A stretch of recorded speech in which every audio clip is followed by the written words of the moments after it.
Mayo Experience. Mayo Experience. Mayo Experience. Mayo Experience. Experience. Welcome to the Pat Mayo Experience, presented by Underdog. Code Mayo and Underdog to get yourself that deposit bonus of up to $1,000. Additionally, always remember to subscribe to Mayo Media Network on YouTube. Smash a like. If you are subbed to the channel, you can participate in the live chat that we do during the live broadcast of this show. Additionally, after the fact, you dump your questions in the comment section. I think I'm going to answer them, or I'll get someone to answer them for you good people out there. And as always, if you just want to put it in your AirPods, go walk around. The Pat Mayo Experience is on Apple. It's on Spotify. It's wherever you get your podcast. So please go subscribe to that right now from theathletic.com. It is Jake Ciely on the line. I gave you the good photo on the thumb this time. I know. I went through the experience, sorry, Ian, of being the bad part of that photo in a two-shot from, was it last year or the year before, Pat? It's been, we recycle it every 2 years, I think. Or 2 years? So it's been 2 years since I suffered through having to be Dwight, yes. Ian, how discomforting is it doing those rankings before a double Monday Night Football game? It's a tough one for sure. Still trying to just wrap your head around what the heck happened. I'm doing my Sunday night late stream with Dwayne McFarland. We usually wrap up around 2 a.m. So, not even sure what's real sometimes there Monday morning, let alone with 2 more games to worry about. But sitting here Tuesday, week 3, feeling good. Not loving my look with Dwight, but you know what? We'll see what happens. All right, well, let's jump into it. The Week 3 rankings provided by Ian Hartitz. All of his rankings you can find down in the description at fantasylife.com. They're up there right now, and we'll just dig straight into the running backs. And you cut me off. We'll do the circle of trust once again, Ian. You stop me when we need to start discussing some names. CMC, no shocker, number 1. He's not hurt, so he's good. Bijan, Saquon, Devin Achane, Jahmyr Gibbs. That's the top 5. Derrick Henry, Jonathan Taylor, Bucky Irving, James Cook, Alvin Kamara. That's 10. Genty, Jacobs, Kyron Williams, Javonte Williams. What a leap up to number 14. Travis Etienne Jr. at number 15. Chase Brown, my main man, Chuba Hubbard.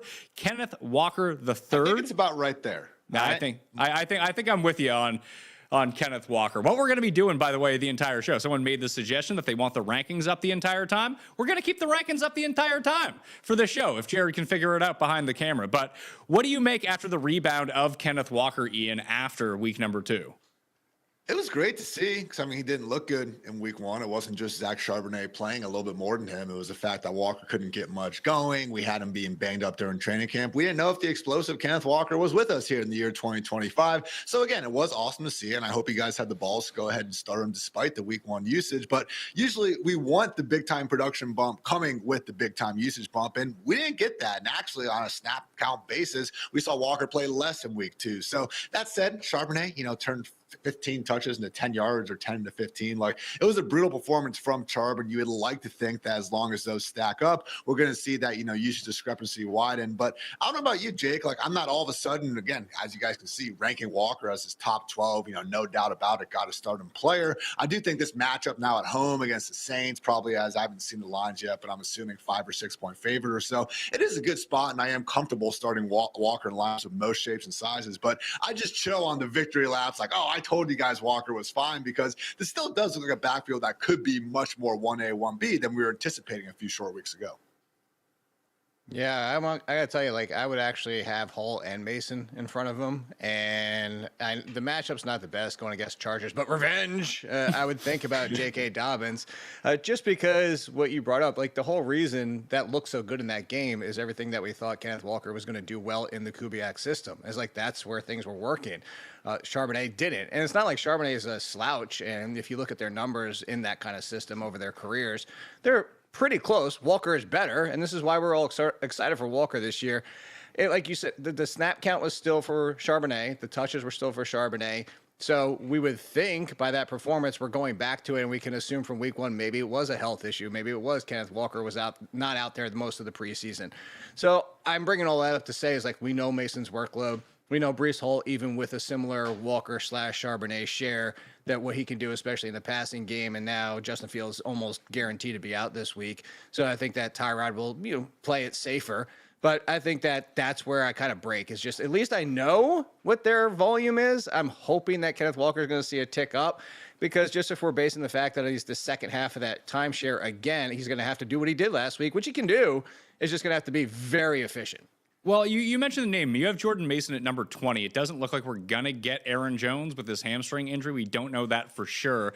Jake, I think I would go as high as, I'd probably play him over Javonte Williams because they're playing Cincinnati. I guess Javante's playing Chicago, but I think I just trust Mason. I know Javante's like third in points per game so far, and you know that's nice and everything. I just can't see starting him ahead of Chase Brown, Chuba, or even Jordan Mason, who I do think is like firmly a high to mid-tier running back too, with no Aaron Jones around. So that's the interesting thing. I have no problem pushing Jordan Mason higher. I actually think you can make an argument for Jordan Mason on the other side of that game over Chase Brown. Now, granted, Jake Browning at quarterback means they do run more in neutral game script, but that also means what does the offense look like? And Jake Brown has been great. I know we'll talk about him when it gets to the quarterback situation. But my point being is if you wanted that toss-up, I'd still go Brown, but I wouldn't be like, oh, my God, you're insane if you want to start Jordan Mason because he definitely has the better matchup. He's going to get a ton of volume. He's been getting run while they've been down in week 1 and even week 2 is the fact that he wasn't like – hey, we're only going to use you when we have the lead situation. So Aaron Jones almost sounds like it's a multi-week absence. So, yeah, I have no problem with Jordan Mason. I know we're coming for Ian Hart in this range here. But, I think the bigger question here, I'll do the toss to Ian, is I feel like, yeah, I know we cut off who we trust, but I think if we put in a separate line of, where is there a tier of I'm not going to yell at you? I would start after Kyron Williams. I would go Javonte Williams all the way down to Dobbins and be like, if you want to argue for one over the other in that group, I'm not going to come for you. Certainly a tier there. I will say, though, guys, I mean, if Javonte Williams had Chase Brown's efficiency numbers this year, we'd be screaming about an RB change in Dallas. I mean, he hasn't been able to get anything going on the ground at all. Yeah. For a guy who's lauded as this fast, explosive running back. Can we get a gain of 12 yards, Chase Brown? I know the offensive line has not been doing him any favors, but I don't think that's going to be magically fixed. And all of a sudden, maybe they pay more attention to locking down the run game. Now they have to worry a little bit less about the Jake Browning-led passing attack. So similar sentiment with Jordan Mason. He was one of my guys. I am thrilled to honestly have this run out. Never want guys to get injured. But yeah, we're looking good with starting Jordan Mason. But at the same time, multiple starters down that Vikings O-line. As much as J.J. McCarthy, obviously wasn't elevating the scoring upside on his own, I'm not overly convinced that Carson Wentz is all of a sudden going to give us his higher scoring ceiling as well. So again, I think the big lesson here, and the reason why I was at least pushing back a little bit on the whole ignoring Javonte Williams the entire draft process thing, was what do we talk about every single year in fantasy? Running backs don't matter. We just want volume and really good offenses half the time. That's what we're getting with Javonte. And I'm just not so sure this new version of the Vikings and Bengals offenses are the exact sort of groups we want to be continuously attacking. I think that's funny. I would say I think there's a difference too, because you mentioned Amarian Hampton's at 21, J.K. Dobbins is at 22. I feel like I have those guys on a tier below that Jordan Mason cutoff, Jake. I still think Dobbins is top 20 in almost every metric so far this season. Is he 20th? No, it's 18th or whatever. But look, we're talking about J.K. Dobbins at 22. I'm just saying I would put him at this point in a circle of trust of these same names because we're bringing up a lot of the issues actually for all 4 of those guys. Bengals offensive line, Cowboys offensive line, Chargers offensive line, and Vikings offensive line.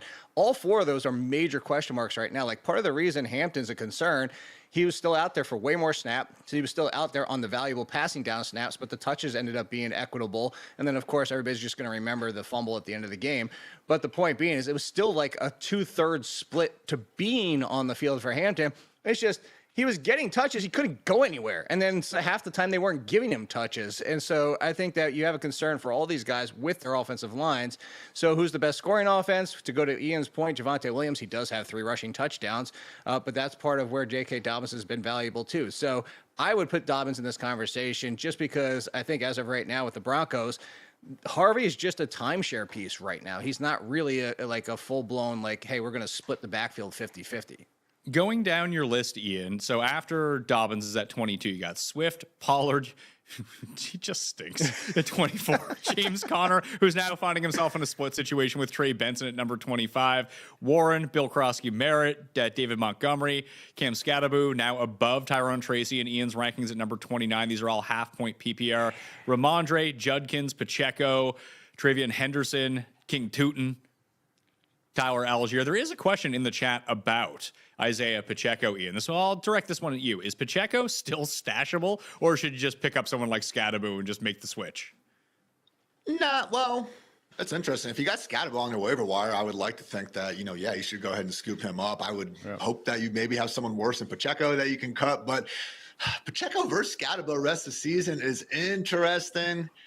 I think I would lean Scatterbo at this point. The problem is Kareem Hunt's taking the fantasy-friendly, like long down and distance snaps, and he's also the short yardage guy, like when they do happen to get to the goal line. Inside of Chiefs offense that for the third straight season is not reaching the expectations that we thought they were going to get back to doing. So honestly, again, Pacheco, still 60% snaps, 12 total opportunities out there, but not exactly making the most out of them. And again, everyone in this Chiefs offense, maybe because of the offensive line, just really not showing out all that much. So I would go Scatterbo rest of the season, but would like to keep both if possible. Yeah, take Jake. No, I just agree in the fact that the Scatterbo time was coming, and I wasn't expecting it to be this soon with the fact that he was basically non-existent in the preseason due to injuries. So I thought the Giants would be bringing him along slower, especially for a rookie that hadn't been able to spend time with the offense.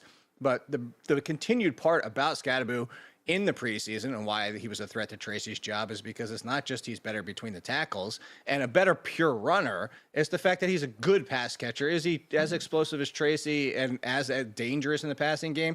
No, but I mean, we're talking about like if we were grading them on a 10 scale, like it's an 8 to 6. So the gap between of what he can do as a lead runner offsets that in the fact that he can be an every down back. The only problem with Scatterbo long term is if he keeps running like the juggernaut and he's going to get destroyed at some point because he doesn't know how to avoid contact. He welcomes it. Good. I want that in my running back. Let's go. It's funny because Cam Ward is exactly the opposite. I think he actually took off 3 or 4 times this week, and every time he did, the moment he saw someone, he was on the ground or out of bounds. He's like, "Do not." We want that. Quarterbacks, that's good. Yeah. Yes. Herbert was trying to truck people on Monday night. Except for that first run. That first run, he pulled the Cam Ward where he was like, he dove like 2 yards before anybody was even close to him. Smart. Don't get hit. I agree. Just as long as you don't do the Mahomes thing where you pretend like you're going out of bounds and then you truck someone who's I trying love not that to get a move. 15 I love that. play. I would do that. We're calling it the Mahomes, but let's be honest, that's the Michael Vick. Michael Vick was he's the originator that did it for years, and he would skirt tail that line for about 5 yards and then step out just as he's getting whacked and then 15 yards on top of it. If you want to get involved in the chat, you need to be subbed to Mayo Media Network, so you can do that. We'll be doing our questions and answers at the end of the show. Always catch it on demand on the Apple Podcast, Spotify Podcast, or you can just watch it again after the fact. And in the comment section after, if you do have a question, you can leave it down there. We'll be getting to the question and answers live towards the end of the show. Question about Quinshon Judkins. Hold on, they need to smash the like too, Pat. Come on, there's like over 100 people in there, and you have very little likes. They need to smash that like. Just that's not bad. I appreciate what you're doing for me there, Jake. I mean that's a nice day. We've been doing this long enough. You're reading my mind of knowing what I'm missing from all of this. There you go. I want to talk about Judkins though, because he looked really good against the Ravens, and now he gets the Packers. And much has been made about the Packers' run defense so far, Jake, and how good it's been. Has it been a product that like they're really fast, which is helpful, and they've been good at containing quarterbacks so far? I mean, it's not like Jared Goff was trying to run all over them. They did keep Jaden Daniels, knee issue or not, in the pocket and didn't get outside. But it's not like either of those teams had any chance to run in those games because they were down by so much. Yeah, it's the chicken and the egg argument. I do think the Packers defense is concerning across the board at this point. I mean, it was already a unit that we were worrisome of to start the season. And of course, the addition of Parsons just helps them even more. So I would say, yeah, it's a concern. But I think the bigger conversation with Judkins is in that his first game action was basically leading that backfield to the point where Jerome Ford is now an afterthought. It was fun with Dylan Sampson for a time, but he's basically now what we thought like Austin Eckler, but the low end of Austin Eckler is, and hey, you might only get 4 targets and only 2 runs. So I wouldn't be shocked if Judkins is out there getting 15 plus touches already in this game. That being said, to your point, was that going to matter the fact that they have those opportunities to run? Because what if the Packers jump out early? It's not like the Browns have a stout defense like they had from years ago. Oh, and the see, Packers. I disagree. The Browns defense has been good through 2 games. I think it's been average. They shut down until they had that block, even after the blocked punt against the Ravens, until there was like the Flacco fumble 6. Like the Browns were shutting down Derrick Henry, Lamar, and Zay Flowers. It was like the random jabronis on the Ravens who were giving them problems. So I'll say this: the Derrick Henry thing, sure, was that a product of their game plan? That being the Ravens, because it also there's so many aspects here. So first, I'm going to go to the Bengals. The Bengals are the offensive line. They got after Joe Burrow and the backfield all day long. That's the Bengals' offensive line is trash. And like Ian said, the front seven, yeah, the Browns are good, but I think their secondary is weak enough that it offsets it. So that's my point here where I'm going with that game is the Ravens just picked them apart with all the jabronis. They didn't need to force it to Zay Flowers. They didn't need to even look at Mark Andrews, which, by the way, 7 yards for 2 games, Mark Andrews. Six drop touchdown, too, for Mark Andrews. Good yeah, work. that is true. And Derrick Henry, like, would they have wanted him to get more going? Absolutely, especially after the talk from Delpit and everything like that. But the point being here is, like, they didn't really need him in that game. It was just they went with what works. And that was my point about the Ravens is that they do this a lot. They're like the Eagles. They're like all these high-end, super good teams is they just do what works. They're not going to force anything. I think that the Browns defense is good. I think they're going to give the Packers problems. I would just, basically, if I was betting this game, Ian, I would play Matthew Golden longest reception because they're going to take like 4 shots with him and you can beat the Browns deep. He almost had 100 yards and a touchdown in the game. He didn't. Sorry. 2. I know. Would have been crazy. I will say, I mean, Browns just with the early implied Vegas lines, I mean, week low, 17 points. So I am buying the hype that the Packers are at least going to be shutting down the majority of guys here. I guess on the other side, I'm with you where Josh Jacobs probably could have some tough sledding, but I think Jordan Love and Matthew Golden, now that we actually have this passing game condensed, man, could actually be better. I still have Romeo Dobbs ranked as a top wide receiver. We'll get to that in a little bit, but let's face it, Tucker Kraft might be the real #1 in Green Bay right now. But with Juggins is interesting because, again, 13 combined carries and targets on just 19 snaps in his first game after not practicing for the entire month. I mean, that really did surprise me, but hey, his backfield, I just hope that we do see it fully condensed around him for the most part because Jerome Ford was still getting about 45% of those snaps and they had, 25 each for Sampson and then obviously Judkins. So again, trending up very strongly. That's why Judkins is all the way up here in the top 30. But again, please, Flacco, just keep this starting job because we've got the Packers and the Lions coming off, man. And these wheels really come off the wagon here. It could be tough, man, if we have to start looking at this with Dylan Gabriel or Shador under center. Ja'Cory Krosky-Merritt's at number 27 in your rankings, Ian. How do you envision this role for him without Austin Eckler, a banged-up Jaden Daniels? Noah Brown's going to be missing some time. Is he like the workhorse? Is this like an 80% workload? Is he going to be involved in the passing game? How do you see the other guys play in? Because we briefly spoke about it when Eckler was banged up last week going into the Thursday night game, that it kind of, I don't know if because it was the score and what they had to do, but it was my idea that none of these guys are going to be the passing down back, that the passing down back is just short passes to Debo.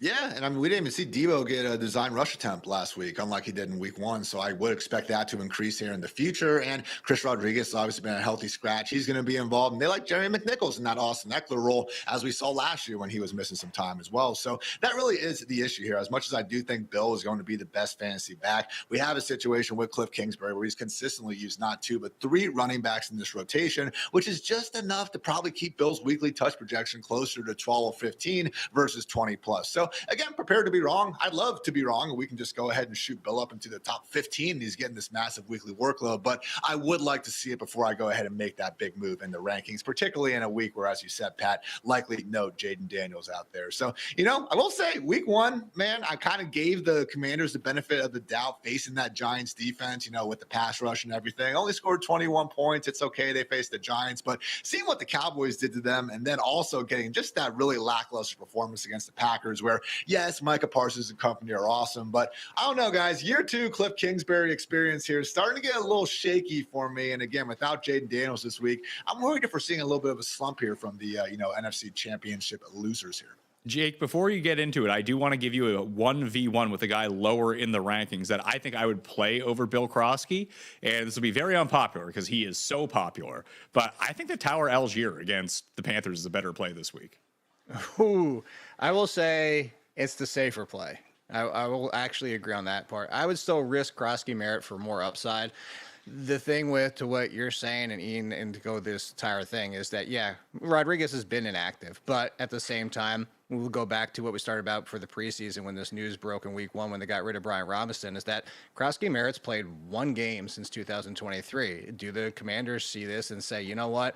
it's going to be a next man up, and you're just not going to see your workload go up. We started week 1, and it was 10, 11, 12, 13 touches, but somewhere around there. But that's just where we're going to keep you for no matter what, who's behind you. And McNichols is the passing down option, and maybe he takes a tick up with Austin Eckler out. But I see your point with Algier, but I think you're banking on the fact that they just truck and run over them, which they should do. But there's just that risk of what if not? What if somehow they keep it close and then Algier only gets 7 touches? You want to bump up Algier, Ian? I mean, I thought I had him actually a little bit high there. RB35 got him ahead of Seahawks RB1 Zach Charbonnet. You know, we talked about Walker earlier, also Nick Chubb. So I get it, man. It's one of those things too, where even a couple years ago when everyone was freaking out about Bijan Robinson not getting enough rookie year touches, like Tyler Algier is good. I haven't run the numbers yet this year, but I think he's still, guys, for his career, as I knock on wood, 0 career fumbles, 0 career drops for Tyler Algier. It's crazy how consistent this dude is.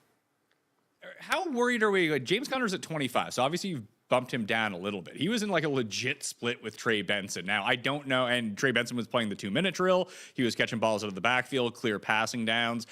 Do you think that was game script dependent, Jake? Only because they got up by so much? It's like, hey, James Conner, not the youngest man in the world. Let's give Trey Benson a bit of run here. Or do you think this is something that's going forward, that if they do play in a more competitive game, they give it to James Conner more? I think it's a trend being like we should be concerned about, like probably not to the degree we saw last week, but maybe into the Algier conversation where like Ian just brought up, like, yeah, there are games where Bijan gets 20 touches, but they give that split, and that split in week 1, I think was right around 65-35 for James Conner in that game as well. So I do think this is something we're going to face the entire year because they know what they have in Benson. And it's just, hey, let's take a little bit more load off James Conner. Like, we know the same thing. They are the ones saying this. The same thing we say on these fantasy shows is like, we know how good James Conner is when he's healthy. Well, let's actually make sure he can play a second season in a row for a change where he's healthy for most of the year. And I think that's just what you have to face. So with the game script goes either way, I could just see them leaning even more on Benson because it's kind of one of those ones where, well, we're either way ahead or way behind. So why risk extra touches for James Conner at this point? Because every touch is another chance to get hurt. So I do think it's worth the fact that James Conner is an RB2. I don't think I would go quite as low as Ian. I get what he's thinking, but I think he's in the RB2 conversation. Like, put it that I'd still start James Conner over Marion Hampton after late last night. Wait, is that one of the ones you want to change, Ian? I know we always come for the ones you want to change. It is close. Kind of what you were saying earlier about that big tier. I could see, flipping those kind of 4 running backs, and I wouldn't have big disagreements. So I'll say this, man, as much as I wouldn't worry too much about these underperforming rookies early, like Najee looked pretty good with his opportunities out there, one eye and all out there. So James Conner, again, can we get some bigger games though? We just got to play the Saints and the Panthers in the first 2 weeks. I mean, those were supposed to be smash blow up performances. And man, he really just ended up getting saved by a couple touchdowns inside the 5-yard line. So this whole Cardinals offense, man, it just pisses me off watching them every single Sunday, guys. Like Kyler Murray's going to have a cool playground play here and there. He'll find Trey McBride. But year 2 where Marvin Harrison Jr. can just go 60 minutes without even hardly getting a second glance from his quarterback. And last year, at least the run game was super explosive out there. And now really they're once again just relying on Kyler Murray scrambling around. So again, just a situation where if we wanted to rank, the most fraudulent 2-0 teams out there, you could probably say the Bengals because now Joe Burrow is out of the picture. But this Cardinals team, man, again, the fact that we had a 7 and a 5-point win over the Saints and Panthers. Come on, guys. I think a lot of what happened against the Panthers was the fact that they obviously they score the very quick fumble return touchdown to kick off the game. Then they get up 14-0. Then all of a sudden they're up 27-3. It just felt like they didn't run as many offensive plays as you would think, Jake, for a team that was up by that much. I think it's not that they threw them out of their rhythm. It's just I don't think that was the game plan that they came in with, and they adjusted to what the score was. It wasn't a smart idea. No, and I think that's part of it. I'm kind of with you on that, and the fact that maybe they just kind of started to play it too easy, and then that's what happened in the second half is that they actually got scared. But it was just kind of one of those ones where it's like, hey, we can take it easy this week. It's the Panthers, and we were also blowing them out right out of the gate. So I can kind of see both arguments. If there was a player outside from 40 and above at running back, if you were in a deep league or you're absolutely in a pinch, Ian, obviously your answer is Tyrone Tracy in this because he is number 41. But Jake, to you, who would it be from down this list? Like if you were just taking a shot on someone. Ooh, I would take a shot. I'm looking to see if I could find one here because it's not a lot of Yeah, you know what? I would take my shot on Monangai because he had 1 touch in week 1. Saw a lot more last week with all of a sudden, last week, 2 days ago, Roschon Johnson being active. And then the fact is, like, what if they're just tired of Swift? We've had 2 samples of Swift being the lead and being like, okay, cool, fine, whatever. And what if the change starts to shift? It might, but he didn't really get any touches in that game until they were down by 30 points. I know, but Swift was part of the reason they're down by 30 points. Like, Swift has been fun if he's going to keep this volume all year long. Like, I have Swift on a couple teams because I'm like, hey, why not? Like, they have nobody else to turn to. They didn't do anything this offseason but behind Swift by drafting a day 3 running back. So at round 7, like, so my point being here is that he's had the volume, and I'm on board if the volume is going to offset it because, cool, you're going to get 15 to 20 touches every single week. I don't care if you're mediocre. But at some point, you would think Ben Johnson's like, hey, you've been mediocre. Let's see if we can get something. It might be Roschon Johnson, but you asked me to take a flyer on somebody down here. These are pretty blanky blank options. I was going to say, so you don't have to mute me this week. I would say Kareem Hunt, just because if that pressure, Ian, that you talked about from the Giants defense comes, that maybe they just insert Hunt into the game and throw to him instead of Pacheco. But I think for me, it's actually Miles Sanders because that Bears defense looks gross, putrid. And you just hope that he is actually the guy that they give the ball to inside the 10-yard line.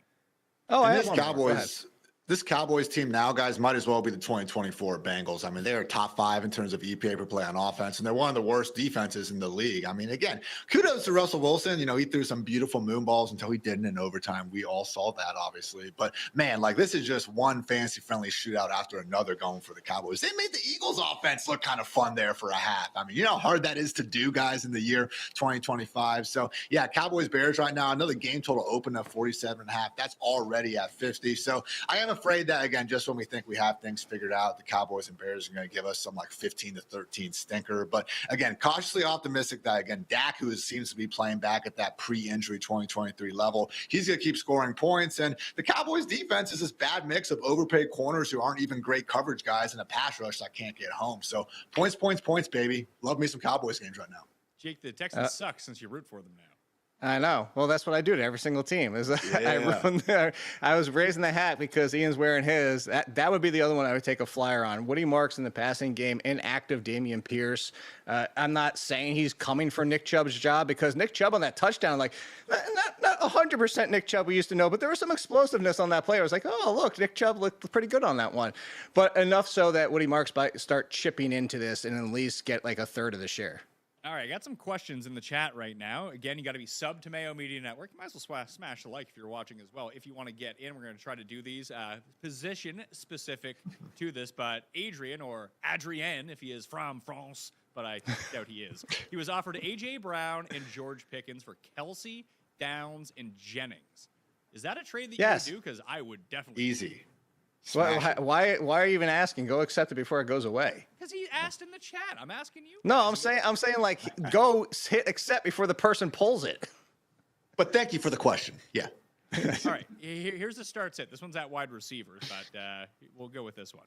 He needs 2 flexes for this spot: Tyreek, Ricky Bullets, Calvin Ridley, Olave, and Matthew Golden. I think I would play Bullets and Golden here. Not Golden yet. I give Tyreek a little bit of credit. Got over 100. Tua missed him for what could have been another big chunk later. Look, I was so ready to give up on that Dolphins offense, but they showed some life, actually, okay? Tua still takes too many sacks and everything, but I'm back tweeting Tyreek as like a low-end wide receiver, too. I'm not putting him in the top 10 or anything, but I would go Tyreek and I think maybe Calvin Ridley, as much as the Cam Ridley, 100%. This is what we need to make it through the first 2 weeks with Calvin Ridley. That's all it just need to get through, and it gets really soft now at home against Indianapolis. The thing I will say this, Pat, I make this case a lot. I'm curious, like Ian's point, your point on this one. The Thursday night is why I would actually lean Tyreek Hill because you have all 3 wide receivers, which you can make arguments for each, as in Ricky Pearsall being safer, Golden being the higher risk, higher reward, like all that. My point being is Tyreek Hill gives you information. If Tyreek Hill comes out like gangbusters, it helps you make another decision to say, you know what, I'll go with the safer wide receiver. If he comes out flat, then you're like, okay, I'll shoot for that upside. And that's where I like sometimes playing. If they're only close, like I'm not going to force the Thursday night football game player, but if they're close, it gives us an extra piece of information to help make a decision. There is a pickup question coming here. And if you can If I'm having mic problems, please let me know in the chat. I think I may have fixed it. It's been happening for like 2 days. We need a new cord, apparently. But it's a fab question about running backs. Ian, I'll go to you. Should I target Scatterboo, King Tootin, or Algier off the waivers? And what are some fab suggestions there? For me, it would be Scatterboo long term. But if you need someone to play this week, I would play Algier.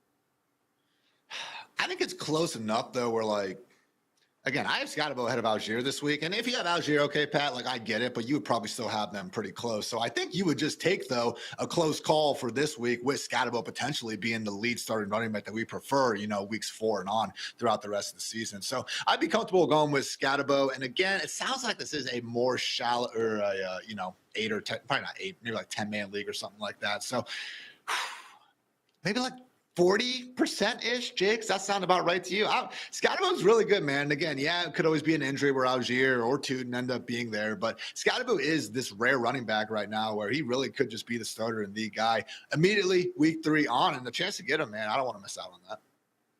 Yeah, I'm with Ian on this one, Pat. Like, I get your point that definitively this week, if you want to argue for Algier, but I'm not going to pass up the potential long-term value of Scatterboo. So that's I want to get both of you guys. Unless he comes out and tells everybody we're saying it wrong, it's Scatterboo, not Bo. So, like, just I want to make, like, can we get that? Can we get all 3 of us? Like, you guys need to be saying boo, especially it's Halloween season. You really must know by now, Jake. I really don't care how I say these names. September. No, you just come up with nicknames for everybody. Yeah. It makes it much easier on myself. One more question before we move on to wide receivers. Let's see here. Yeah. Waiver wire question for quarterbacks to replace Burrow with, because he's going to be out for some time here. Russell Wilson, Matt Stafford, Mac Jones, Geno, or other? No, other. There's 2 answers. Yes, or Daniel Jones. You're trying to replace Burrow. You're not going to likely be able to replace Burrow, but if Daniel Jones has been fixed by Steichen, which is crazy to say, but like if it's going to happen, he's a top 5 quarterback right now. Do any of us think that's probably going to continue? No, the turnovers are going to come. Daniel Jones is going to show up at some point. But if you're chasing Burrow for what you lost, you don't replace him with Stafford. You don't replace him with these jabronis wide receiver or quarterbacks that are going to be quarterback 17. You want to try and get Burrow. So the answer is Daniel Jones, and if not Daniel Jones, Jake Browning. I was actually bringing this up. I did it on my podcast, Quick Run, yesterday. In his starts when he took over for Burrow last time, top 10 quarterback in all but 2 games. His very first start against Pittsburgh at home, and then the other start in Pittsburgh 2 years ago, which was a very tough defense. And he still scored almost 20 fantasy points in that one. Other games for the other 6, top 10 quarterback in all of them. So those are your 2 answers. All right. I feel like I wouldn't count out Geno just yet. I know it was rough on Monday night, okay? And everyone that all offseason was saying top 10 QB, not exactly the best look. I get it. But that Jesse Mentor Chargers defense is no joke. I think they're make a lot of pretty good quarterbacks look bad, by the end of this season. And again, we've seen this Raiders offense have no ability to run the ball. So accordingly, we're getting Geno dropping back a heck of a lot more than we were ever anticipating. So look very, very good in week 1. So again, I don't want to be a complete prisoner to the moment there. I still think Geno can be someone, as we saw, taking off and running a little bit more than the Matthew Staffords of the world. I think Geno Smith is more so in that, Trevor Lawrence kind of mid-tier QB range as opposed to this buried QB3. We're going to take a quick 30-second break, so smash a like, sub to the channel if you got questions, and I'll see you with wide receiver rankings right after this. For over a century, Johnnie Walker has shared its bold spirit with the game of golf. Now, crafted with Devereux Go, Johnnie Walker introduces the Johnnie Walker Blue Label-inspired Sunday Golf Bag, elevating the game with sleek design, blue label hues, and refined gold accents. Celebrate your hole-in-one with a premium Sunday bag crafted by Devereux Golf. Submit proof of your achievement to johnniewalker.com/blue-in-1. Please drink responsibly. Ian's rankings are all up on fantasylife.com. You can get that link down in the description. You can always find all of Jake's content at theathletic.com. Again, link down in the description. My rankings are in my free newsletter, and you can sub to that down in the comment section and description of this show, video, and podcast as well. But we're taking a look at Ian's rankings on this show at wide receiver. Puka comes in at number 1, Jamar Chase, number 2, Amon-Ra, Neighbors, Lamb, JSN, Nico. Are we worried about Nico a little bit? Anything? It was nice to see a touchdown. I mean, he was maybe a few feet away from having a second one there. So, no, not really overall. Again, would have liked to have the boom in week 1, sucked. But I still think Nico's a baller who's going to have, 150-plus targets by the time the year's over. Over yeah, over Justin but- Jefferson with Carson Wentz? Yeah. Carson Wentz hasn't. I looked this up. Carson Wentz hasn't even thrown 180 yards since 3 seasons ago. Now, granted, he did throw 300 in that game, but it's been multiple starts and appearances for Carson Wentz. And I'm not saying like, hey, he can't go out there and make the offense like. For all the Kevin O'Connell's, the quarterback whisperer can fix everybody. Like, I'm sure he can get the best out of Wentz, but at the same time, I think there's a toss-up here. I was going to say the minor concern has nothing to do with Nico Collins and actually nothing to do with C.J. Stroud. It has everything to do with that offensive line still has 10 dudes in C.J. Stroud's face as soon as he hikes the ball. Do you start to, I mean, do you worry about the Texans offense in general, that this just might be it for the season? Like this sort of like inconsistency, Yes. and you kind of need the players to do it all on their end because they're just not going to get any gimmies?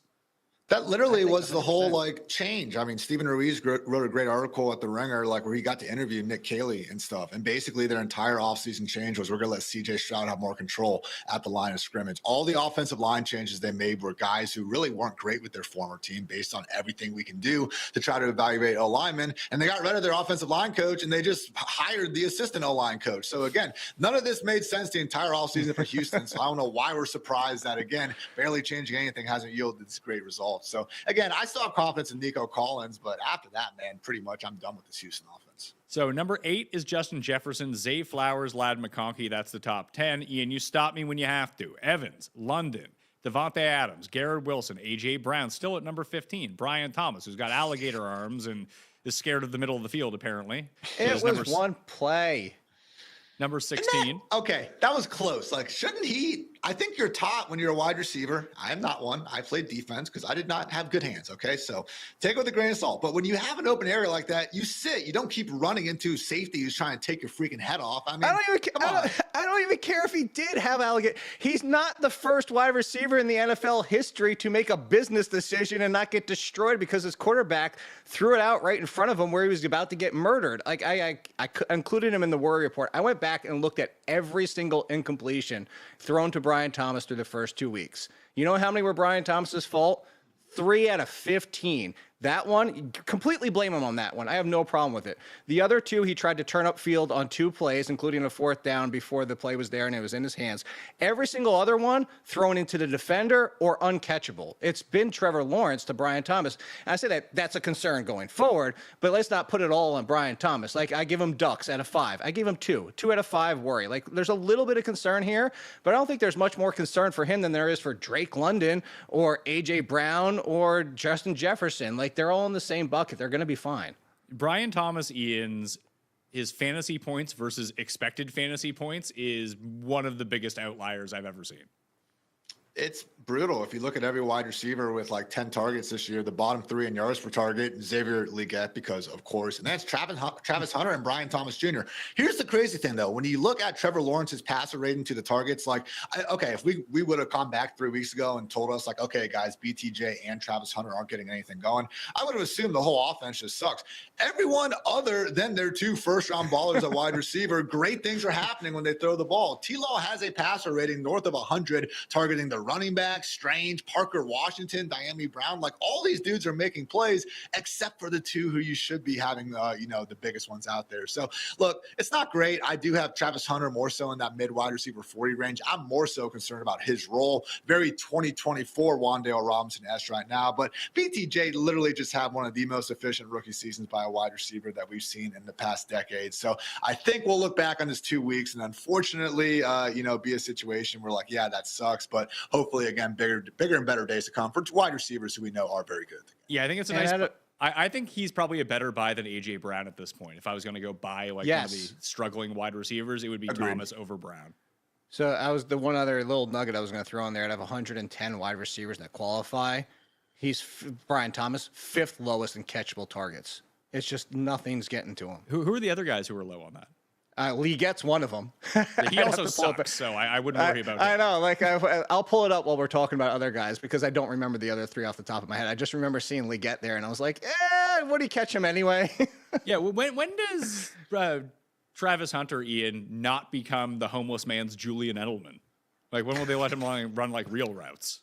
And man, look, like I drafted a good amount of Travis Hunter. It was fun. Okay. Number 2 overall pick. But this whole fantasy community was like a lot of people kind of had the, well, if you don't like upside, if you don't like winning, then don't draft Travis Hunter. I mean, it was just so arrogant in the moment. It's not looking any better right now. So again, it's okay to have a little bit of humility, guys, as we're going out here and trying to, judge dudes that haven't played a single professional snap yet. And also, guess what? He's already banged up walking around the sideline because he's trying to play both ways. Something that guys like Richard Sherman and Devontae Adams told us could be a problem. Lo and behold, 2 weeks in, it's kind of looking that way. If you had to pick up between Browning and Daniel Jones, Ian, which one would you pick up? I'd pick up Daniel Jones.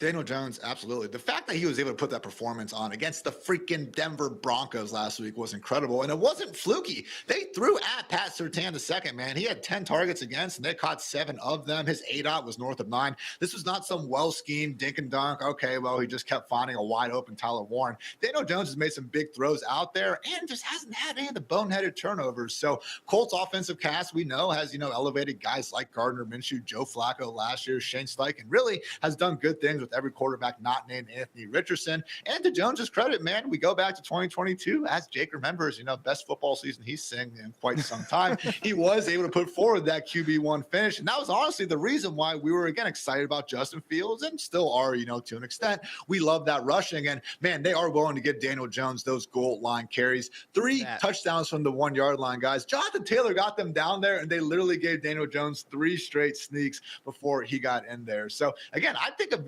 low-end QB1 finish for the season now is firmly on the table for Indiana Jones. We rolling with that? I like Indianapolis Jones. It's way funnier. Okay. It's funnier.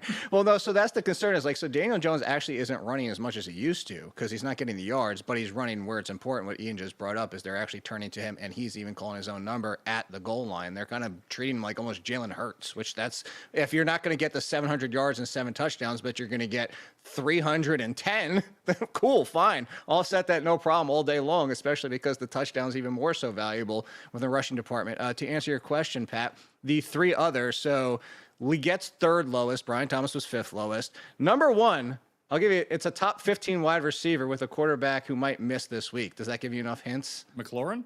Yeah, McLaurin. 53% of his targets have been catchable. Number 2 is a wee little man, Zacchaeus, at 55. And then Josh Palmer is 4. That tracks because it seems like Josh Allen, when in a pinch, is just kind of throwing it in his direction. It's like maybe he'll get it. Yeah, I'll throw it. I'll put it in a spot where only he can get it, but it probably won't be catchable. That actually tracks to me in a weird way.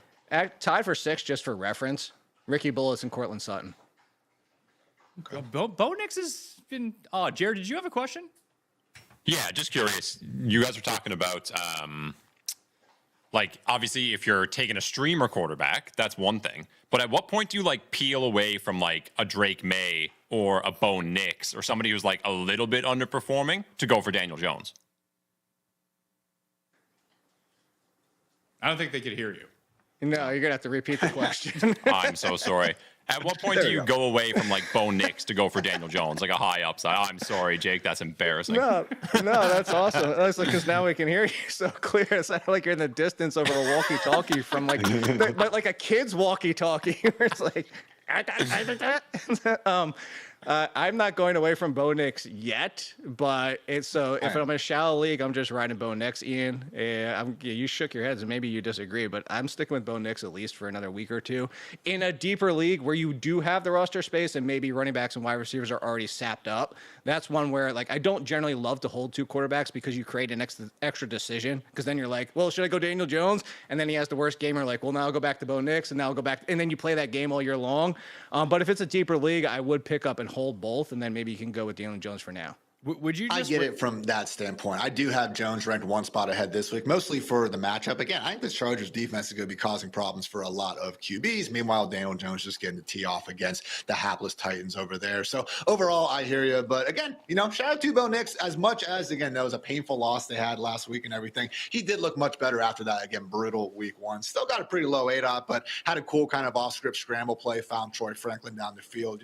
As much as this Broncos offense has left me a little bit, underwhelmed through 2 weeks, they haven't even gotten Evan Ingram and RJ Harvey with some of these new pieces fully integrated yet. So I do think better days will be ahead for Sean Payton. Get into Evan Ingram. Yeah, well, I want a one-word answer here from both you guys. Ian, we'll start with you. And this is for rest of the season. Would you rather have Wait, did they switch your mic back? Because now it sounds like you're in a warehouse. Now it sounds like I'm in a warehouse? Good Lord. Yes. How about now? Is that better? No, he says clear. You don't. The chat can let me know whether or not they can hear me or not. Can you hear me now? We can hear you. It just sounds like you're in a warehouse 20 miles away from us. Oh, my God. What are you doing with the mic back there, Jared? There you go. There. Apparently there now, whatever has happened has worked. You got the quick fingers. Okay, rest of the season, one word answer. Ian, Stroud or Browning? Oh, Browning, and I hate it. Browning runs a little bit too. I mean, he's got some of these rushing touchdowns inside the 5-yard line. So give me Browning. Browning. Okay, the other one. Would you drop Fields for Jones? Yes, just because he's going to miss this week anyway. Yeah, I think rest of the season they're pretty close. Another Daniel Jones question. One, I don't think KOC is getting enough credit for maybe fixing Daniel Jones when he joined the Vikings last Is that what it is? It might be. Apparently, they had to rewire him because he learned nothing about footwork with the Giants. I remember those stories coming out last year. It's like, yeah, Daniel Jones could be like pretty good on this Vikings team. Maybe they should have kept him at this point. Who knows? But if he's good and we want to play him in fantasy, I know that Tyler Warren is obviously going to be a stud at tight end, but are any of the wide receivers playable? Because it seems like they aren't. Nope. They're going to, it looks like, at least through week 2, small sample, but at least it looks like they know what they have and they're going to play matchups because week 1 was Pittman, week 2 was Josh Downs, and it looks like this is something that we saw 2 years ago, whereas this rotation of their big, well, I put it in quotes, their big 3, even with Alec Pierce, if they want to shoot for downfield upside, is it's just going to depend on who they face every single week. And honestly, maybe Ian has something that I don't, or maybe like there's some film I haven't seen yet that like will tell me, but I don't even feel like we know what they're going to do. Like, I don't think we can look at the Titans and be like, oh, this is definitively going to be Pittman type of game. I think it's going to be something that we just aren't smart enough to figure out unless Ian's smarter than me, which very possible. I'll give him that credit. I haven't quite dove into those matchups just yet, but I do think Jake's spot. It's basically an AFC version of the Green Bay Packers when their wide receiver room is fully loaded. And honestly, I'd even throw A.D. Mitchell in there. He gets a couple targets per game. He's kind of like the Dontavian Wicks of the culture. Again, he can get all kinds of separation, just not too great at, catching the football, which is pretty important there. But again, overall, just very pleased with what we're seeing out of the Colts. I do appreciate that.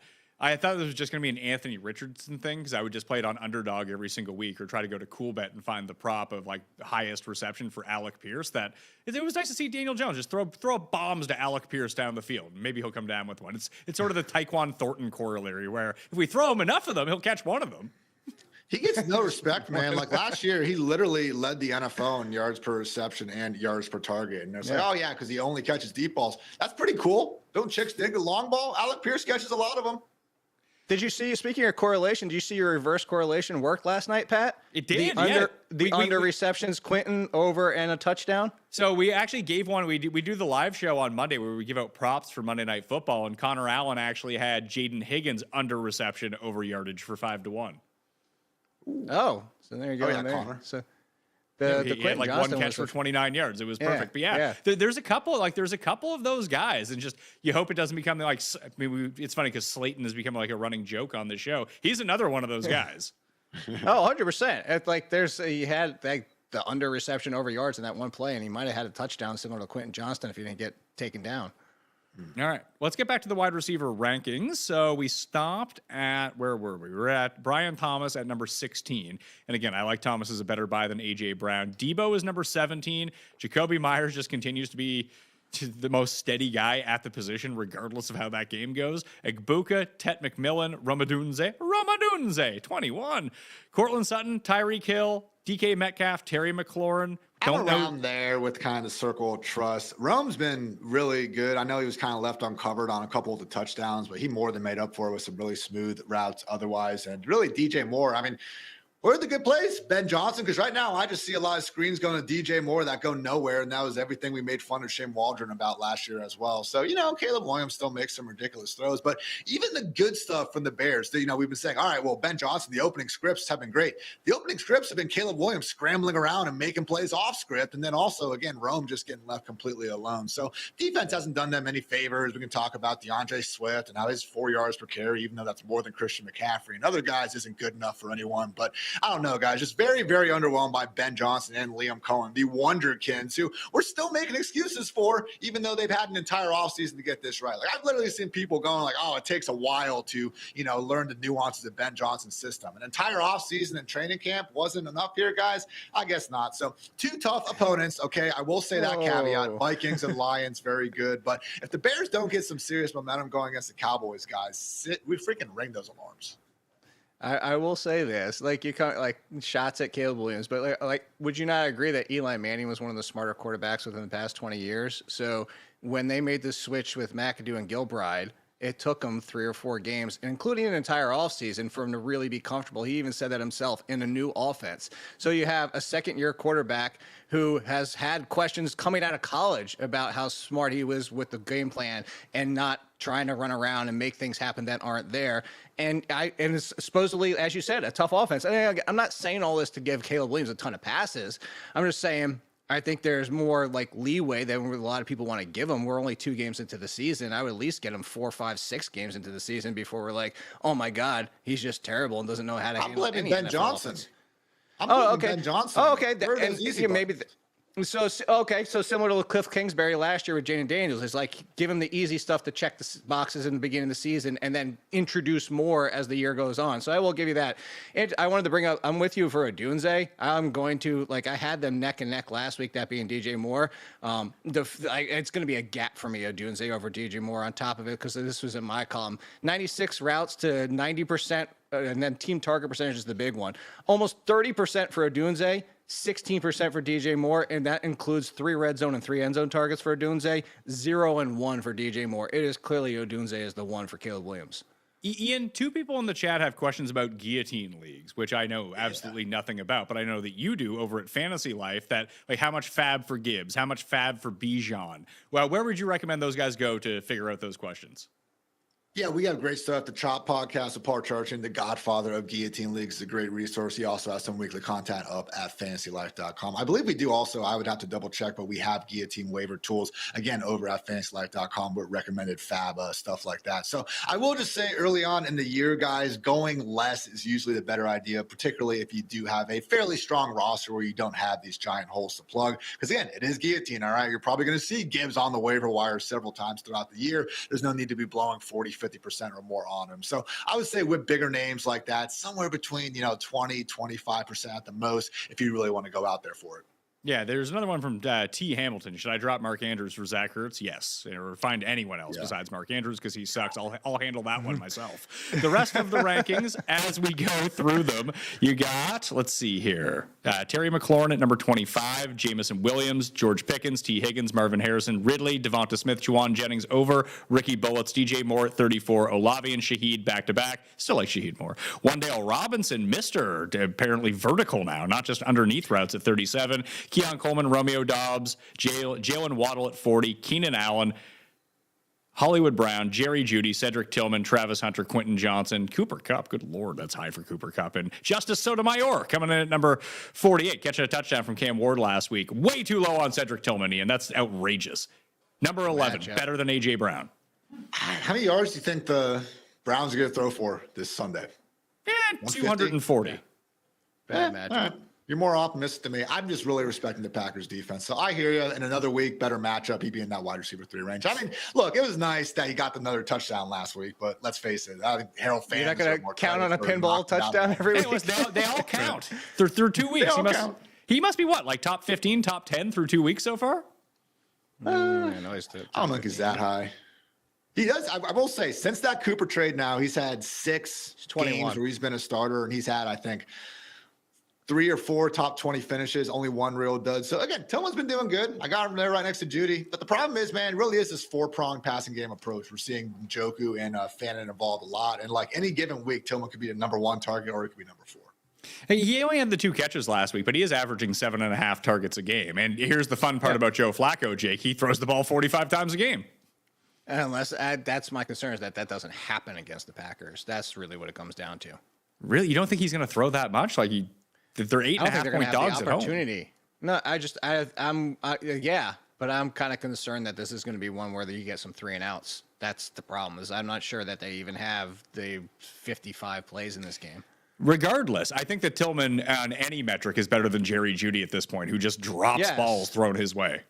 No, so I will agree with you on one thing, is I would move him up to probably right around Shaheed, mostly because the Bills wide receivers are just like the Packers wide receivers are just like the Colts wide receivers. It's like any given week, they just changed it up after week 1 being like, oh, like we know what the pecking order is. Yay, Coleman. And then week 2 is like, nope, that was just a 1 week thing. We're going to mix it all up again. So similar to those Packers situations where it's like, hey, you know what? You're just going to have to try and play one and hopefully that works out. That being Coleman and Dobbs, I agree with Ian on that. Those would be the ones I would trust for their teams. But I would trust a few guys higher. Like I would play Quentin Johnston over Coleman at this point. I would go as far as why do you, I'm going to play the, you know what, Ian, I'm going to do what people do to us on Twitter and our comments all the time.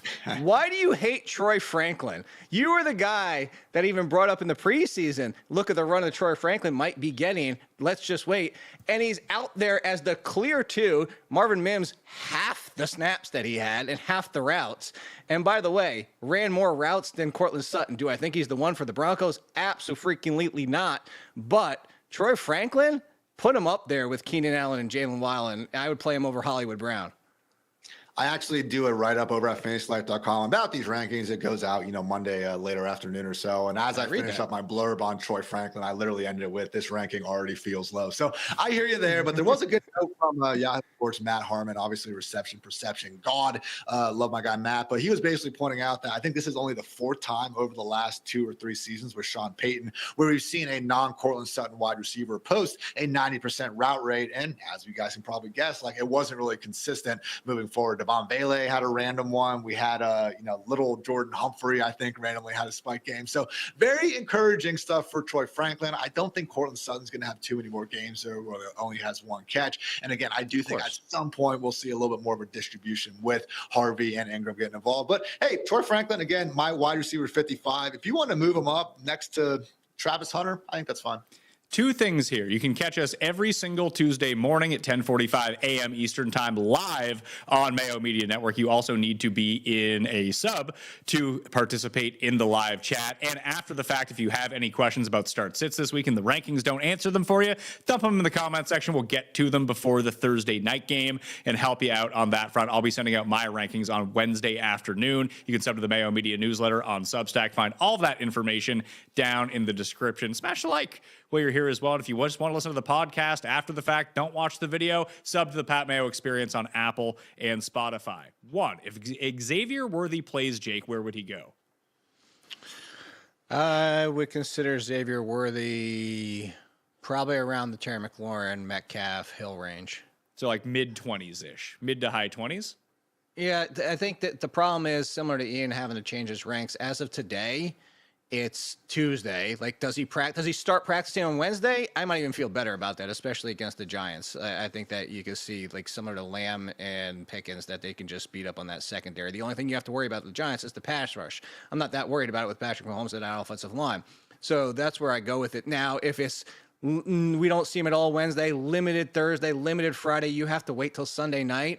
I think you would have to keep him kind of even a little bit lower down by like Marvin Harrison and Calvin Ridley, just because you're going to be playing that waiting game. And what's your backup plan? Wan'Dale Robinson, a Ravens wide receiver. Like, it's just, you're not going to have a ton of options left if you have to play that waiting game. Ian? I think I'm kind of okay being 1 week late to the party here with Worthy. This is a fully dislocated shoulder for a guy that weighs like 160 pounds soaking wet. I'm worried he's going to take 1 hit and just be right back there on the sideline. Who's to say the Chiefs aren't going to I thought you were going to say skinnier guys have bigger problems recovering from shoulder injuries or something. Either way, I mean, I'm just, again, worried about the injury just kind of coming back, because it seems like an issue that very much could be re-aggravated. And then who's to say the Chiefs aren't going to play him in a bit of a part-time role trying to protect him? So a lot of unknowns right now. And to Jake's point, the fact that it is a Sunday night kickoff adds that extra little bit of uncertainty. So if we knew that Worthy was just healthy and he was coming back from, I don't know, just being sick or something like that, I put him up there at wide receiver 14 ahead of Garrett Wilson and A.J. Brown. Again, it's the injury re-aggravation potential, I would say, for some limited snaps. But then again, if we get to Friday, he's off the injury report and we got rap sheets saying, he's going to be back to his usual full-time role. I think where Jake was talking about how he was probably about right. Well, let's talk about pickups for a second. If anyone is out there on the waiver wire at wide receiver, this question comes from T. Hamilton again. T. Hamilton blowing up the chat with good questions. Love good questions in the chat. Hate bad questions. Don't ask bad questions, okay? Thank you. Would you drop Hollywood Brown to pick up one of these guys? So I guess this answers kind of the waiver wire question here, Jake. Wendell, Romeo Dubs, Troy Franklin, or I'm just going to say Sotomayor because I can't pronounce this guy's last name. Like Ayu Manor. Yeah. Yes. Just all four of them. I make the swap for all four. Okay, Troy well, Franklin would be he's first. asking for one. Can you give him one? Troy. Yeah, but I'm just letting him know, like, you can put in, if it's a bid situation, you can put in tier down bids. The first one would be Troy Franklin. How much? I put in 13 in the stacked league and got him. Or wait, was it like 18? I don't know. I was in the teens. All right, how about Sub you? 20. Sub 20%. I almost lean Wandale still. I mean, look, I was wrong on Are the you guy. really banking on Russ doing this again and keeping the job all year? No, but even look at week one, he still got like 8 targets. I think he had 10 or 11 PPR points. I mean, it's a situation where, yeah, Neighbor's going to have his 180 plus targets or whatever and do his thing. But they clearly are using Wandale over everyone else. The dude had 140 targets last year. I think it's a good lesson that as gross as 140 targets might be, if we do get another chance in the future to throw a late round dart on a guy who just got 140 freaking targets, we should be paying a little bit more attention. And you know what that turned into?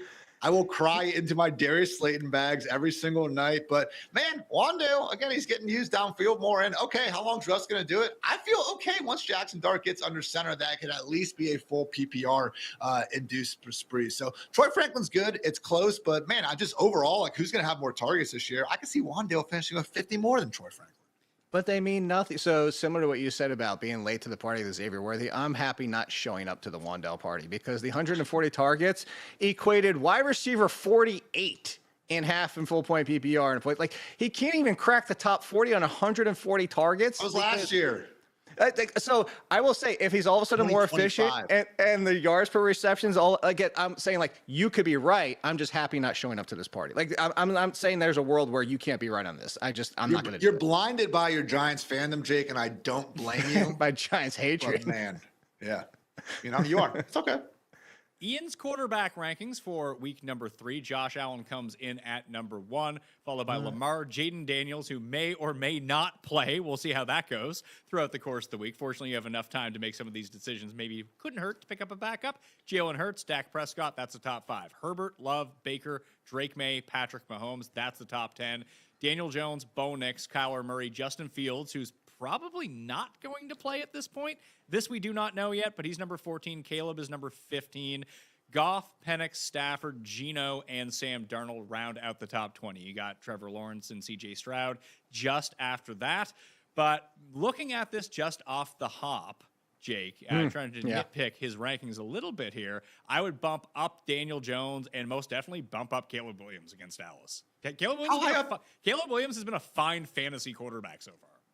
How high up do you want Jones? I thought I was doing pretty good having him up there. That's what I was going to say is how much further do you want to push him? Over May? I would play Daniel Jones over Mahomes. I'd play him. Listen, I don't think that Jordan Love is going to have a good game against the Browns defense. I just really don't.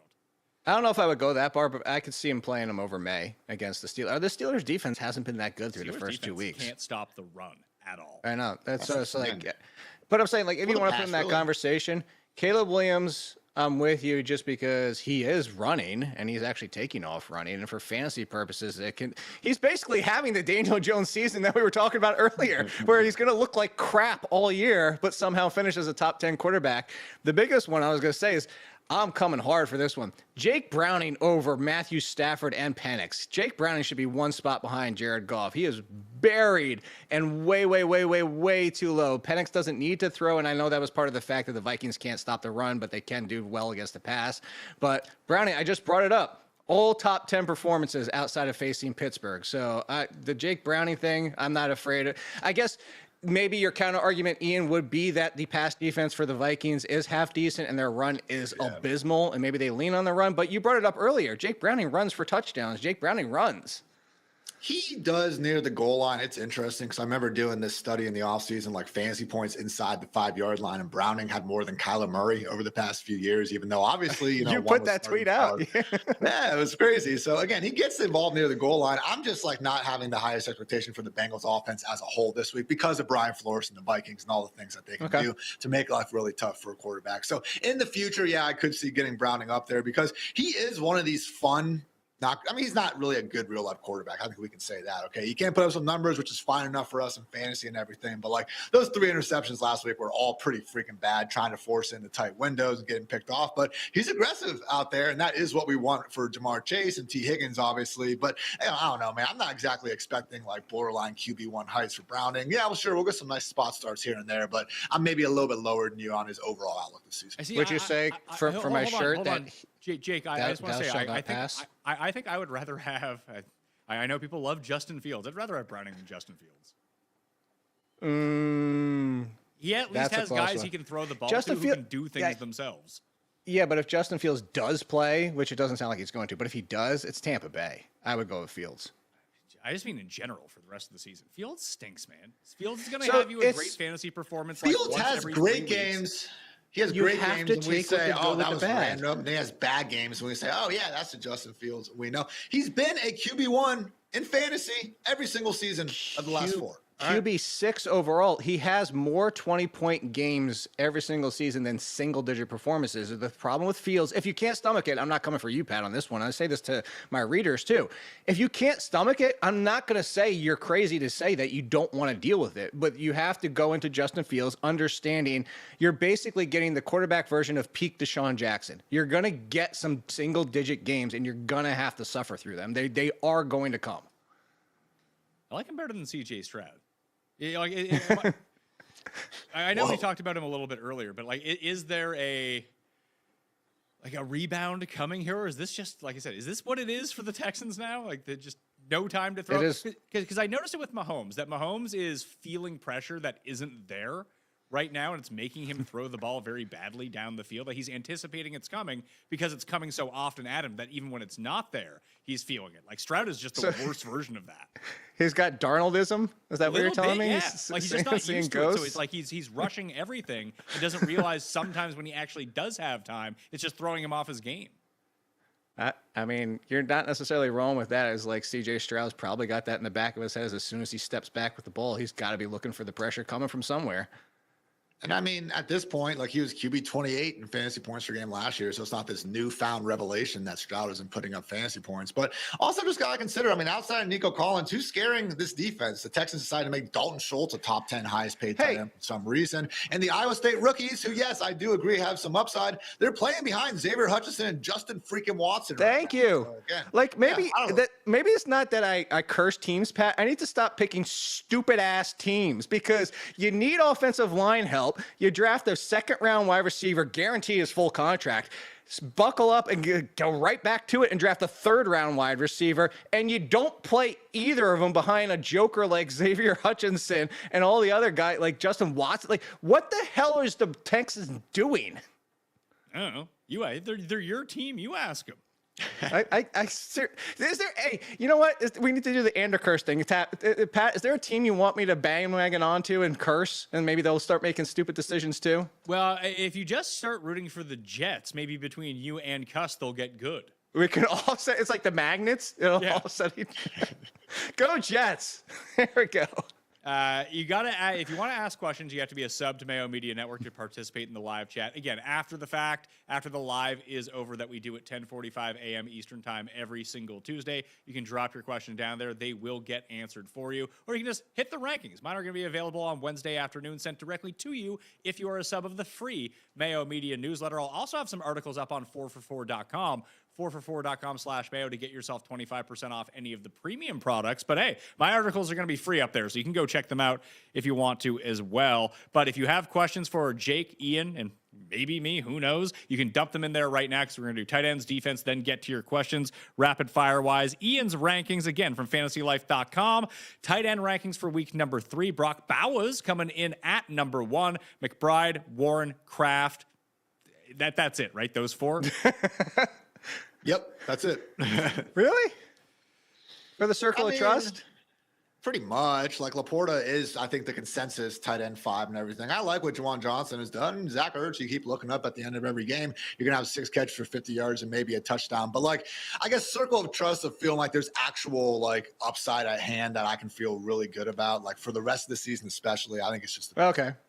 I was going to say, until Rattler is not the quarterback anymore, I would put Juwan Johnson in the circle of trust. He's treating him as like his number one wide receiver. Did you see that Sam had to go to the locker room this week to hit the Laporta potty? It was perfect. No, I didn't see that. Yeah, he was out of the game for a bit because he had to go take a dump. Every single line went off, but it was Brock Wright who got the touchdown instead of Sam Laporta. So unfortunate sequence of events there, but he'll have better days. He had a good week 1. So Laporta's 5, Juwan Johnson. Love Juwan Johnson. Good dude. Zach Ertz, number 7. Kelsey, 8. Ferguson, 9. Kyle Pitts, Sonor, number 10. And Njoku and Fannin, just lump them together, 11 and 12. Mark Andrews, Hawkinson, Dalton Kincaid, Hunter Henry, Brenton Strange, Evan Ingram, Jonnu Smith, Jatavion Sanders. Had 7 targets or 7 or 9 targets last week. And he's threw not the ball good, 55 times. He's not good. Jatavian is the one, like, he's that quintessential, hey, he's an athletic freak, matchup problem, speed, blah, blah, blah, blah, and then just doesn't do anything with it. Yeah, he's like that. It's like, did you know that Antonio Gates used to play basketball? It's like, oh, yeah, we got this huge dude who's super athletic like Antonio Gates. He must be Antonio Gates. Like, oh, yeah, he also sucks at football. He's like the kid. I was just saying real Sorry. quick. He's like the kid in high school. Looks really good in shorts, and he's balling out in 7 and 7. And then the second you put the pads on, you're like, oh, that's right, we're playing football. Yeah, we had a guy on our high school basketball team. He was 6'11", and where I'm from, it's a very tall man. And he once dunked on our own net. That's too funny. That's rough. Yeah, that is rough. I will say, I know I just said Bryce Young threw the ball 55 times, but watch if Luke Farrell or Jake Tongs gets a touchdown against the Cardinals, we might be back to, what was it, 5-6 years ago, where it was start your tight ends against the Cardinals. Ooh, We're headed there, I possibly. like it. I think if you're going to bet anytime touchdown, Farrell over Tongs is the move, because I assume he'll be higher in the market, and who knows between them. Oh, of course. It was a record week for touchdowns helping nobody. I love tweeting those out. There's like 32 touchdowns this week that basically went to teams that had these players were 2% or less started in leagues, and those are best balls probably. As someone who had to pick up and start Hunter Renfrow in my 14-team keeper league, I was very satisfied. Oh, you're loving that. I was loving it. Hey, backup Rams tight end Davis Allen has more touchdowns than the entire Tennessee Titans organization. Hey, Higbee was out for that game though, wasn't he? Isn't Higbee banged up? No, he's been out there. Was he? Yeah, he's not a factor anymore. And he just doesn't do anything. So They can't find a role for Terrence Ferguson either. Funny, they seem to have that all figured out when they drafted him. Sean McVay always has good things to say about everyone. Weird. If I had to kind of bump up anyone here, I would still play Brenton Strange as like a top 10 option here. I think like he and Jake Ferguson are somewhat indistinguishable. I'd have him over Pitts and Njoku and Fannin. I feel like I'm as bad as it sounds. He's locked into his like 6 targets a game. Yeah, my concern would be the Texans matchup. Texans defense is still really good. It could be, but those I would assume would be the type of routes that you'd be looking for the Texans. They get to you quick. You get the ball out quickly. Who's standing the closest to you? It's probably Brenton Strange. I hear you, Pat, and I'm not saying it's a long tier, but I mean he's not. He doesn't have 6 targets in the game this year, so I don't know, man. It's one of these things where BTJ Hunter they're continuing to get fed, and Brenton Strange is a guy. He's more athletic kid on. He's better than Mark Andrews. Stinks. Yeah. Oh yeah, just move on from Mark Andrews at this point. Like, there's no point. I would say Chigakonku. He's actually one of the few tight ends with double-digit targets so far this year, and he gets a good matchup this week. Is it just completely dust time on Mark Andrews? I mean, look, if Isaiah Likely returns this week, I'm going to tank him down even way further in the ranks. But last year, the first 4 weeks were miserable. We attributed that to at least somewhat the August car accident. To my knowledge, that did not happen this August, and this has just been so freaking rough. Lamar hasn't thrown the ball a ton, though, and we did see Andrews score 11 touchdowns last year. I just don't want to make that mistake again because, Jake, it was in your flex league last year. I cut Mark Andrews after week 4 of him doing nothing, and then he went off. So maybe I just need to go ahead and take one for the team and rip the Band-Aid off now.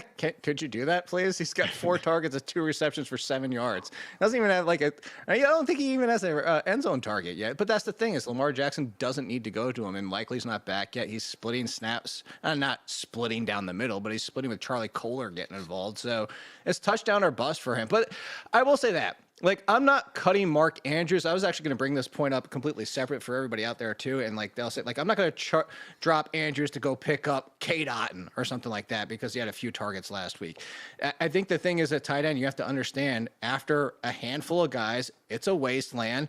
And the biggest issue people do and the biggest mistake they do at tight end, and I don't think that's what Ian did last year. He actually had a decent option to turn to with Mark Andrews, but you end up chasing your tail. So it's like, oh, Jatavian Sanders had a good week. And then this week he gets 2 targets. They're like, well, now let me move on to the next one who had a good game and then has a bad one. Most tight ends are going to have more single-digit performances than double digits. So pick a guy for whatever reason it might be. If you like Sanders, if you like what Pat, I'm with you. Like Strange is a fine option if you want to stick with Strange. If you want to stick with Fannin, but you just got to ride the roller coaster because it's tight end. The worst thing you can do is chase your tail.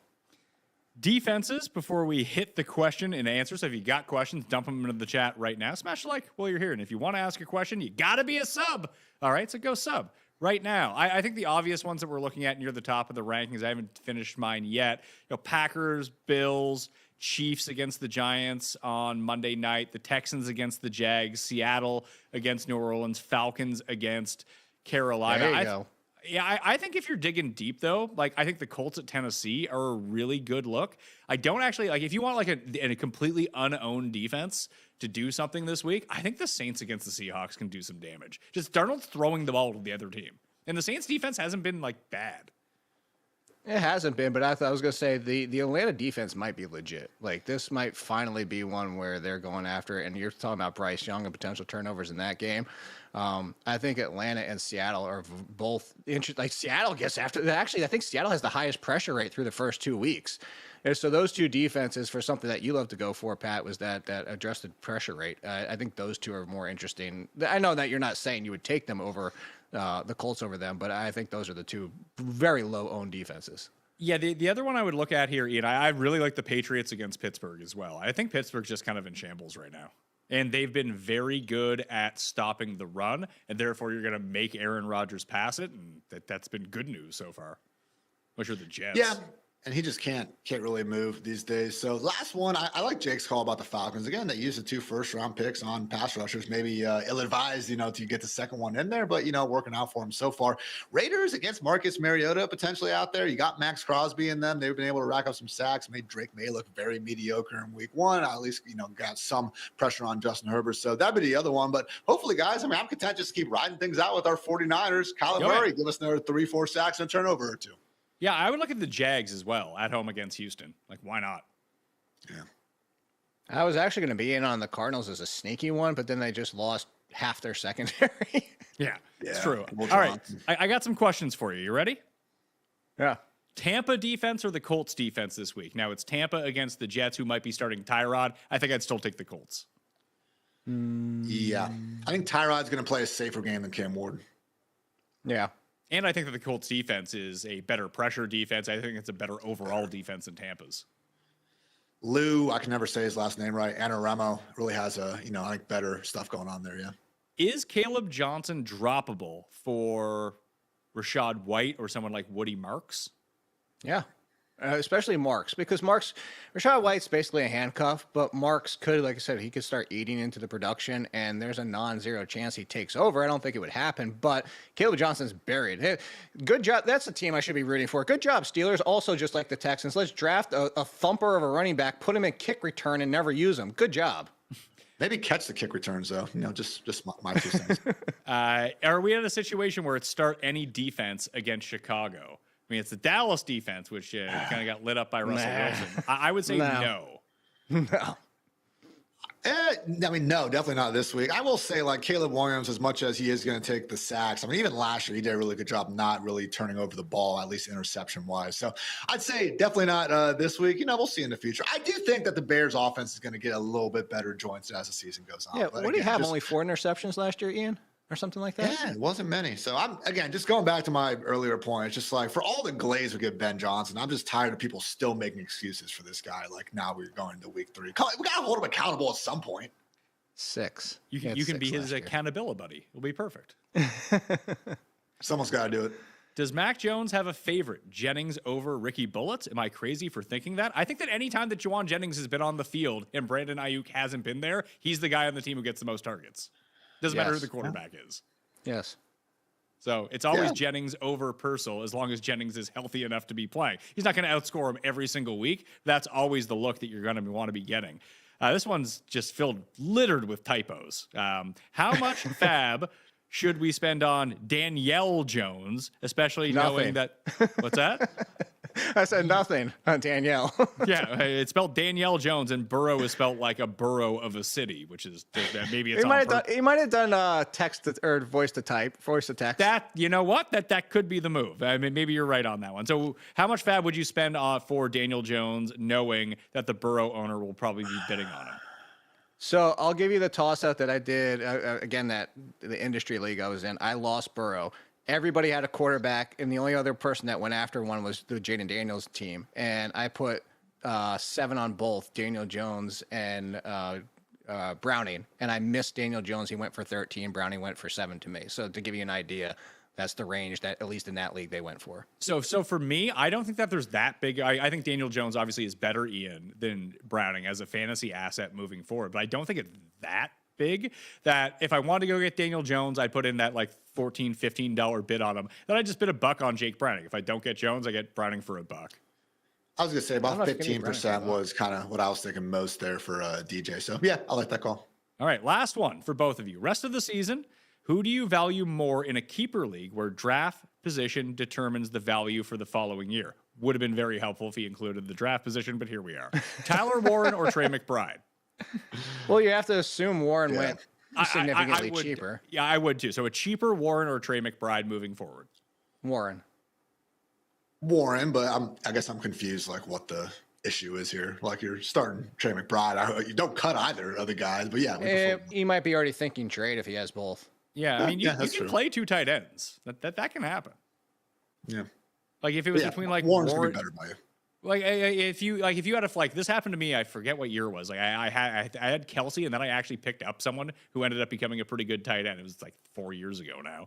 But like my flex options every single week were like some like mediocre receiver or split time running back. It's like screw it, I'm just gonna play the other tight end. It worked out. And Jake's flex league, there were no wide receivers and running backs in the waiver wire last week. Who did I pick up? Harold Fanta and Juwan Johnson, because that's better than the wide receiver 6 on some of these teams. To go back to your Colts point, if we're just talking the Colts alone, Pat, like you start Warren over any Colts wide receiver if you're trying to make that decision in the flex. Additionally, too, that depending on the size of the league, like why it worked out so well for me there, because it was a 14-team league. I had the best tight end in Kelsey, and I really wish I could remember who it was, but he was like the 6th best tight end or something. That I've now taken 2 of the top 6 tight ends in a 14-team league where everyone has to play a tight end. So I was running up against these opponents who just had these like nut low tight ends of life. Like you're just boxing them out that way. Tight end bully strategy. I like it. Was it Darren Waller year? Because Darren Waller was nothing that year. No, he was someone really stupid who ended up being good for the second half of the season. I'm looking back. Eric Ebron, when he finally woke up. It might have been. It may have been Njoku was 2 years ago. Maybe it was Njoku 2 years ago when Flacco ended up coming in and he just went off. Or you could get the one good Dalton Schultz year. Yeah, it was, like I said, you've been doing this for too long. All the seasons kind of. Reminder, Eric Ebron, career rushing, 5 carries, -6 yards, 3 touchdowns. So Dylan does say it's a 7th round Tyler Warren versus a 2nd round McBride. So yeah. Warren's yes, always. But you can keep both of them and just see how it goes, and then try to cash it because I mean Kittle's already down, Bowers is already banged up. McBride and Warren are kind of like the 2 good healthy tight ends right now. But if you can flip McBride for like someone sick, then I could see doing that. So yeah, Warren's gonna be a better keeper value. My question for you is: would you actively be going after Jamar Chase today? Because I would be, because I think that people will give him up for 90 cents on the dollar right now without Burrow. I would too. Yeah, he's still going to be the best player in the heavy majority of trades, which at the end of the day is what I'm trying to come away with. So yeah, I like that call. Like I said, they ran a little bit more, but the target distribution was still pretty much the same with Browning. And I feel like in the last year or two, I mean, Chase, like the way they use him a bit more in the slot and just getting him these kind of quick screens and stuff, like his floor is a little bit safer, I think, than it even was in 2023 when he was working with Browning previously. So yeah. You can get my rankings on Wednesday in the Mayo Media newsletter. It'll be sent to you directly. You can get Ian's at fantasylife.com, and you can get Jake's at theathletic.com, which come out at midnight tonight, correct? Yes, sir. All right, you can follow him at AllenKid, Hartitz on X for both of the guests, and you can get all of their rankings down in the description as well, okay? Smash a like on the way out, listen and sub to the podcast, and I will see you next